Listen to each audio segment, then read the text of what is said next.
Kuya, Hoy, pwede kami pangkain lang. Kain na ano kayo? Kagabi Ano pa kami? kami nakain eh. pangkain lang? Gina, Opo. kuya. Mga taga-samba kayo? Taga Sampalo kami, kuya. Sampalo? Oo, sa may tawid lang. Doon kami sa ilalim ng tulay. Baka pwede mo kami... Layo pa nun ah. Paano kayo nakarating dito? Wala, naglilinis na kami ng kapatid ko eh. Wala ba kayong trabaho? Wala po, kuya. Namamalimos na kami sa jeep eh. Sa mga bus.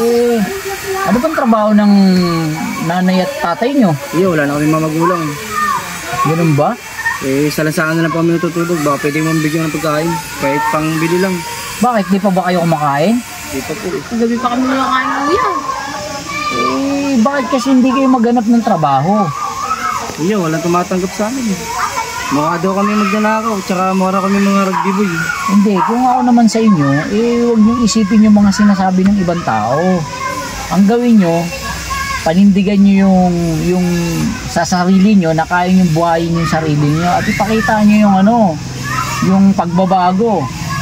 Hindi yung habang buhay, mamamalimos na lang kayo. Kayo ba gusto nyo habang buhay na lang kayo mamalimos? Hindi po. Wala ba kayong mga pangarap? Meron. Meron po kuya. O ikaw, anong pangarap mo? Pangarap ko nga po maging doktor eh. O doktor. Opo. O eto tanong ko, paano mo matutupad yung pangarap mong maging doktor? Siyempre dapat meron kang source of income. O dapat meron kang pangarap. O ikaw naman kuya, anong pangarap mo? Eh, pangarap ko po maging maging negosyante. O negosyante. O siyempre sa pamamagitan ng panlilimos mo, hindi mo magagawang maging isang negosyante. O baka ako na yung daan nyo. O bakit? Tuturuan ko kayo. Talaga po? Hindi yung habang buhay namamalimos kayo ng ganyan.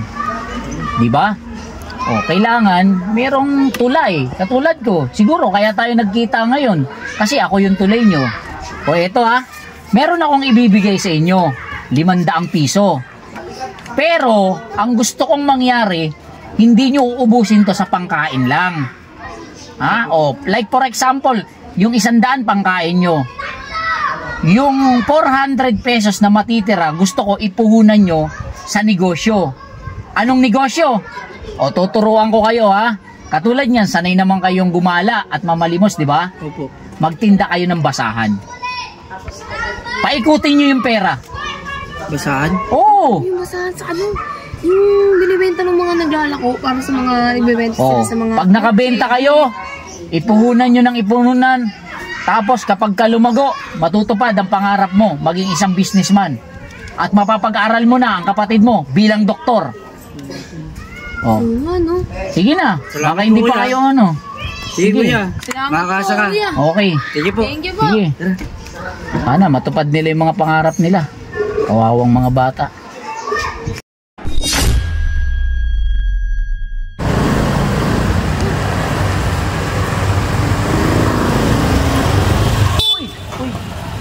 Di ka natin sa dinadaanan mo eh. Parang kilala kita. Si kuya. Kilala nga kita. Kuya. Binibigay sa atin ng 500. Ay, oo nga. Sige na, kilala kita. Kuya, ano?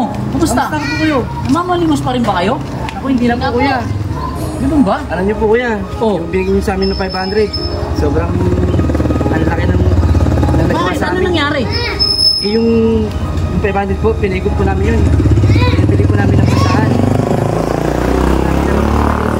Ganun ba? Tapos hanggang sa naipon namin, bili po kami ng motor. Tapos yung motor, pinenta namin. Hanggang sa nagbayad sila po kami ng motor. So ibig sabihin, buy and sell lang hanap buhay nyo ngayon. Opo kuya. Natutuwa naman ako sa inyo sa nangyari sa buhay nyo. Naku, Eh at least, hindi na kayo hirap sa buhay. hindi na po kuya. Eh kung di dahil sa inyo kuya, wala to siguro tayong ganito. Wala kaming Nga. ganito ngayon kuya. O, natutuwa naman ako sa inyo. O saan na kayo ngayon? Eh di kuya, tumingin kami ng bahay dito kuya kasi plano namin Ibig sabihin, dito na rin kayo nakatira ngayon? Opo. kuya. Saka sakali. po kami nakatira. Doon lang ako sa may dulo. Ah, doon lang po ba, Doon unang kuya? kanto. Oo. Ako minsan, masyal kami sa bahay niyo. Nakalipat na kayo.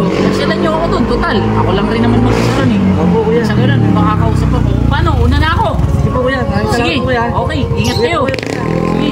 Kuya, thank you po ha. God bless po. Sige. Ingat kuya, ingat po. Kuya. Kita po natin si kuya, tsaka taga doon lang daw siya sa Kaya nga, kanto. susunod babawian natin siya para Dadalawin kung natin. niya sa atin. Masuklihan natin. Oo nga eh. O, tara na, kuya. Makamalit ka pa. Oo nga. Please, tayo na.